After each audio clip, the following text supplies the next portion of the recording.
अच्छा, मुझे अभी एक नेता ने फोन किया था मेरे जन्मदिन पर, है 17 सितंबर को।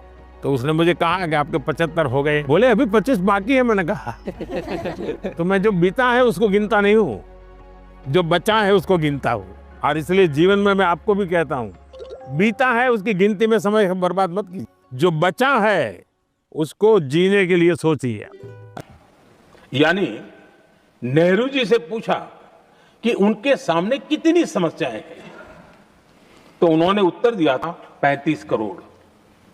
नेहरू जी ने जवाब दिया था कि उनके सामने कितनी समस्याएं हैं, बोले 35 करोड़। उस समय हमारे देश की जनसंख्या थी 35 करोड़।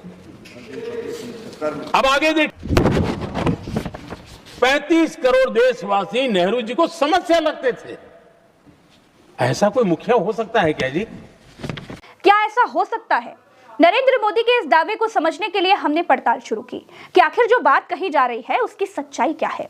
पूर्व प्रधानमंत्री जवाहरलाल नेहरू के भाषणों और पत्रों के संग्रह द नेहरू आर्काइव में नेहरू के 16 जनवरी 1957 को कोलकाता में दिए गए भाषण का जिक्र मिलता है। इसमें उन्होंने भारत की आबादी और भारत की समस्या का जिक्र किया था। नेहरू कहते हैं, इंग्लैंड में एक पत्रकार ने मुझसे पूछा कि भारत की समस्या क्या है। मैंने जवाब दिया कि भारत में 36 करोड़ परेशानियां हैं।